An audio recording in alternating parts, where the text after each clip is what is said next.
संजू सैमसन का trade IPL की retention deadline से पहले सबसे बड़ा टॉकिंग पॉइंट, और सीजन खत्म हुआ था उसके बाद ही चर्चा शुरू हो गई थी। और यहीं पर हमने सबसे पहले बोला था कि यार हो सकता है संजू सैमसन जो है अब राजस्थान रॉयल्स में ना रुकें, और चेन्नई सुपर किंग्स की तरफ उनकी जो है जाने की बात हो रही थी।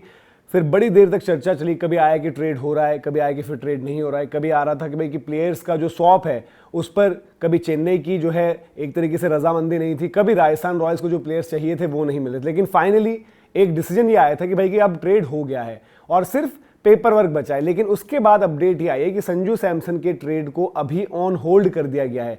ऑन होल्ड करने की वजह क्या है कि ये ट्रेड एक तरीके से अभी की अगर हम बात करते हैं तो इलीगल है, यानी कि जो नियम कायदे कानून होते हैं उसके अकॉर्डिंग ये ट्रेड नहीं हो सकता। तो इस ट्रेड पर क्या ये मामला अटका क्यों है, एक तो आपको ये बताएंगे, साथ ही साथ क्या ये ट्रेड अब नहीं होगा, क्या संजू सैमसन राजस्थान रॉयल्स में ही रुकने वाले हैं या फिर वो जा सकते हैं, क्या कुछ ऑप्शंस हैं, किस तरीके से ट्रेड हो पाएगा। तो सारी चीजें आपको एक एक कर बताएंगे। आपको याद दिला दें कि संजू सैमसन का जो ट्रेड हुआ था वहां पर दो खिलाड़ियों के साथ हुआ है। संजू सैमसन की जगह पर राजस्थान रॉयल्स में आने थे रविंद्र जडेजा और सैम करन। अब मामला जो है सैम करन की वजह से फंस गया है। अब आपको जो है पॉइंटर्स के जरिए समझाते हैं कि एक्चुअली चीज हुई क्या है। अब आप ये देखिए कि भाई ट्रेड ऑन होल्ड क्यों है, क्योंकि वहां पर सैम करन की प्रेजेंस है। सैम करन की प्रेजेंस क्यों वहां पर दिक्कत पैदा करती है, क्यों? क्योंकि सैम करन एक ओवरसीज खिलाड़ी हैं। अब जब भी आईपीएल का एक स्क्वाड बनता है तो आप क्या देखते हो कि आईपीएल के स्क्वाड में किस तरीके से कॉम्पोजिशन होती है। आपका जो स्क्वाड साइज होता है वो होता है 18 से 25, यानी कि मिनिमम 18 बंदे हो, मैक्सिमम 25 बंदे हो। वहीं अगर ओवरसीज स्लॉट्स की बात करें तो प्लेइंग 11 में जैसे 4 ओवरसीज खेलते हैं तो इसलिए आपके मिनिमम 4 ओवरसीज होते हैं, बट मैक्सिमम आपके होते हैं 8 ओवरसीज। और एज ऑफ नाउ अगर बात करें तो राजस्थान रॉयल्स के पास 8 ओवरसीज ऑलरेडी हैं, और इंडियन प्लेयर्स की बात करें तो 14, टोटल उनका स्क्वाड साइज जो है 22 का है। अब 8 के बाद अगर ये ट्रेड होता है तो आईपीएल के नियम ये कहते हैं कि भाई 8 प्लस सैम करन 9 तो नहीं हो सकते। ये आप देख सकते हैं राजस्थान रॉयल्स का स्क्वाड। अगर आप यहां पर स्ट्रेट अवे, आपको ढूंढने भी नहीं पड़ेंगे, आप वो जो फ्लाइट एरोप्लेन ओवरसीज का जो निशान होता है उसको अगर देखेंगे और गिनेंगे वहां पर तो आपको साफ तौर पर दिखेगा कि यहां पर 8 नाम ऑलरेडी हैं। तो द मोमेंट ये आपके 8 नाम हो गए तब आप एक नौवां नाम वहां पर ऐड नहीं कर सकते हो। तो दैट मीन्स अगर बात करें नियम के अनुसार, भाई नियम क्या कहता है कि आईपीएल के किसी भी स्क्वाड में 8 से ऊपर ओवरसीज खिलाड़ी नहीं हो सकते। तो क्या ये ट्रेड होगा ही नहीं?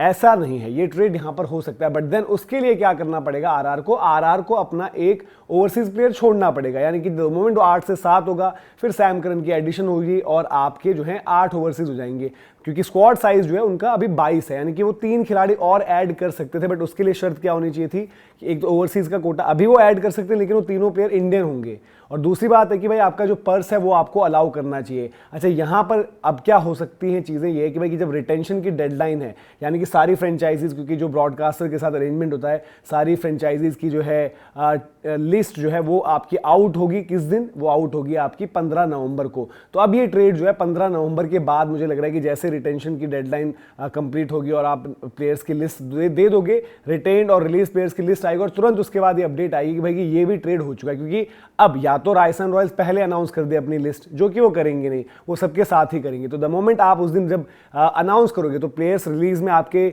वैसे भी राजस्थान रॉयल्स में ओवरसीज प्लेयर्स छोड़ने ही है, जो आपने पिछले सीजन भी हमने देखा था कि भाई कि किसी काम के ओवरसीज प्लेयर्स थे नहीं, चाहे वो थिक्शाना हो, फजल हक फरूकी हो, इवन हसरंगा पर भी सवाल है वहां पर।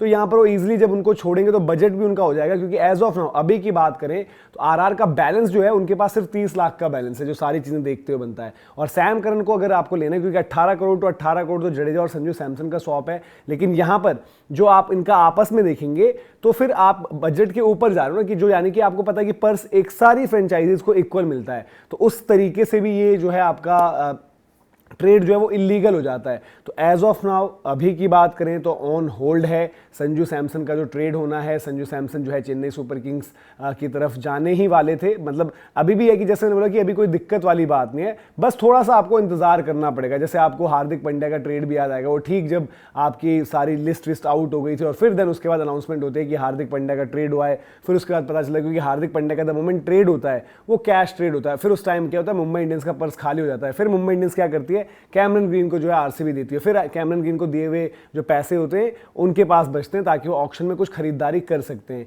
तो ये जो है पूरा का पूरा समीकरण है। आई होप आपको समझ में आया हो। सीधी सीधी बात यहाँ पर यह है कि आपके अभी as of now 8 overseas player जब ऑलरेडी हैं तो आप 9वां प्लेयर नहीं ले सकते।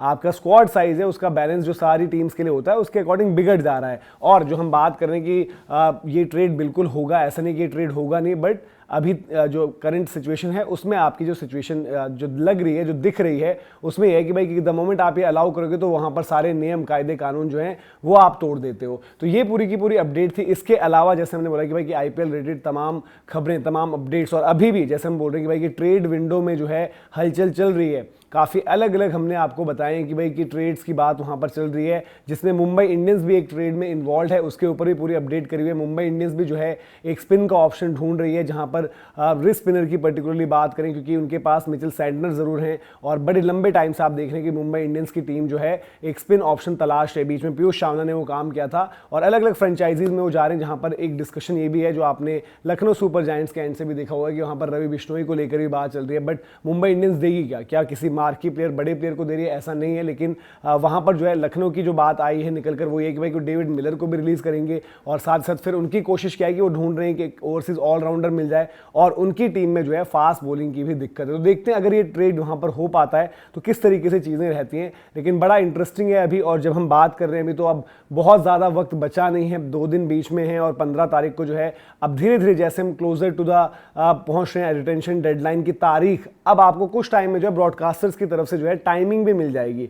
दिन तो आपको पता है लेकिन टाइमिंग भी, क्योंकि आपको पता है कि 14 तारीख से टेस्ट मैच भी शुरू हो रहा है जहां पर इंडिया और साउथ अफ्रीका आमने सामने होंगे। तो ब्रॉडकास्टर्स जो है सेम ब्रॉडकास्टर्स है, तो दिन भर तो आपको पता है कि टेस्ट मैच की कवरेज चलेगी।